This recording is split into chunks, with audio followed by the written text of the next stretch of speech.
Meghan and Harry just pulled off a masterstroke so sharp and clever it left the tabloids scrambling and sent the internet into a frenzy of admiration. No flashy public dramas this time. Instead, Meghan chose a quiet, calculated route, a move so full of restrained power and strategic smarts that it feels like watching a chess grandmaster outwit an opponent who doesn't even realize the game has changed. Forget the usual royal family soap opera. Today, we're breaking down exactly how the Sussexes flipped the script on Thomas Markle and the relentless UK tabloid circus with a move so flawless it deserves nothing short of applause. Let's start with the basics. Thomas Markle is back in the spotlight, clinging to a narrative he's played many times before. The story typically starts with some alleged health scare or personal crisis, followed by an emotional pitch to the tabloids, mainly the Daily Mail. For those unfamiliar, the Daily Mail has historically been one of Meghan's harshest critics, a paper that has devoted years to undermining her, fueling hate campaigns, and generally painting her in the worst possible light. So, when Thomas chooses to give tearful interviews to this very publication, it's hard not to see a pattern. And it's not a flattering one. The cycle is well worn. A health emergency, an interview full of dramatic claims, emotional pleas involving Meghan's name, and then repeat all over again. It almost feels like Thomas has a script with blanks he fills in when the camera's rolling. Meanwhile, anyone else in the family, like his other children, Samantha and Junior, seem to disappear from the narrative until it's convenient to wave them around in family drama headlines. It's a broadcast-worthy show, if you're into recycled tabloid clichés. But here's where the narrative shifts dramatically.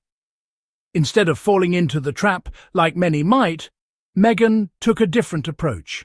A move so low-key, yet so strategically brilliant that the tabloids never anticipated it. She didn't respond with a public statement or an emotional Facebook post. Nope. Meghan quietly reached out to her father via a private, respectful email. No flashing cameras, no media circus, just a human moment. Something you'd expect in any normal family dealing with difficult issues. The kind of contact most families would appreciate without the world watching. Of course, that email wasn't made public. Because it was private, confidential family communication, the Daily Mail had zero ability to twist it into their usual clickbait fodder. They got stuck without their headline bait. You could almost hear the gears grinding as the tabloids scrabbled for Plan B. Plan B? Pressure Meghan to call Thomas. Call him while they, the reporters, sat bedside in a hospital room to catch every whispered word, every emotional syllable, ready to spin it for maximum impact.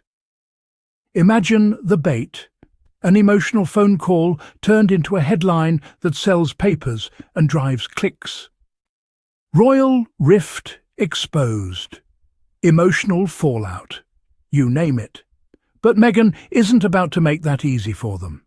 She's survived Hollywood lights, royal family politics, and one of the fiercest hate machines the UK media has ever wielded. She knows better than anyone how to protect her peace. So instead of dialing the phone, Meghan took a far smarter step, one that only someone with a deep understanding of diplomacy and personal boundaries would. She contacted the US Embassy. That's right, no public spectacle, no tabloid soundbite.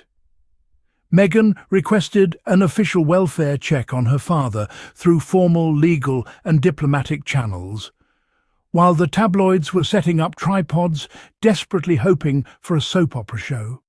The US consulate sent representatives directly into Thomas Markle's hospital room to ensure he was being taken care of properly. Their own reporting confirmed this diplomatic intervention. 2 representatives from the US consulate in Cebu showed up at Thomas's hospital at the request of the embassy in Manila.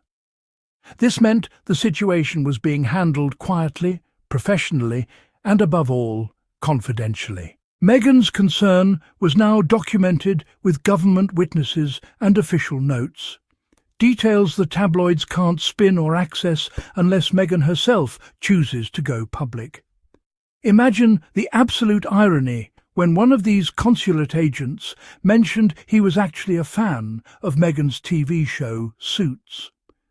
The Daily Mail, hunting for scandal, ended up highlighting a diplomat praising Meghan's acting career. If irony earned medals, the Mail just took gold. And the reaction from the online community was nothing short of ecstatic. Comments flooded in, calling Meghan and Harry brilliant, describing them as masters playing 3D chess while everyone else is stuck playing checkers. These moves are far from accidental. They're intentional, deeply thought out, and full of grace. Fans speculated that Princess Diana herself would be proud, not just because Harry protected Meghan skillfully, but because Meghan herself embodies resilience and refuses to be manipulated by the same institutions that brought so much pain to Diana's life. Meghan's education and background in international relations and diplomacy clearly pay off here. This isn't just celebrity drama. This is a strategic humanitarian move cloaked in privacy and dignity. On the other hand, Thomas and the tabloids keep recycling tired strategies, playing the media for sympathy, pretending abandonment, begging for contact and waiting for Meghan to slip up and give them the drama they crave. But Harry and Meghan aren't in that game anymore. They've stepped up to a different level, working with international legal frameworks, official channels, and prioritizing emotional safety above all else. No more public brawls, no more feeding the frenzy. They move quietly, professionally, and leave the media scrambling to catch up. What Meghan did here sends a crystal-clear message to everyone. No media games, no emotional blackmail around family care, and absolutely no stage for tabloid exploitation. This is emotional intelligence and boundary setting in action. This is what taking care of yourself and your family looks like in a media storm. Meanwhile, Thomas's actions reveal a lot. He chooses to speak to the press, but not to his daughter privately. Sitting in a hospital bed, giving interviews while painting Meghan as the antagonist, exposes his priorities more than any statement ever could. Across the globe, mainstream audiences see who is genuinely acting responsibly and compassionately, and who is only interested in drama and headlines. Meghan and Harry come out of this episode looking composed, caring, and smart. The tabloids and Thomas, not so much. In the end, Meghan did exactly what a thoughtful, emotionally intelligent daughter would do. She ensured her father was cared for, protected her own well-being, preserved her family's privacy, and outsmarted manipulative forces trying to divide her. Harry stood by her, steady as ever, reminding us all why these two are truly a team built differently. So yes, Sussex squad, this was Checkmate, a masterful, graceful and powerful move we can all admire. Thanks for sticking with us through this detailed look at Meghan and Harry's strategic brilliance. If you enjoyed this episode and want to see more deep dives and royal insights, please hit that subscribe button and join the Sussex Squad community. Your subscription means the world, helping us grow and bringing you more exclusive content. If you'd like to go the extra mile, you can buy me a coffee or leave a super thanks below. Every bit of support helps keep this channel thriving and fuels our shared passion for telling the stories that matter straight from the Sussex world. And don't forget to share your thoughts in the comments. Are you as blown away by Meghan's moves as everyone else? Got other Sussex stories you want us to explore? Speak up. We love hearing from you. Until next time, stay sharp, stay kind, and as always, keep it classy. Cheers.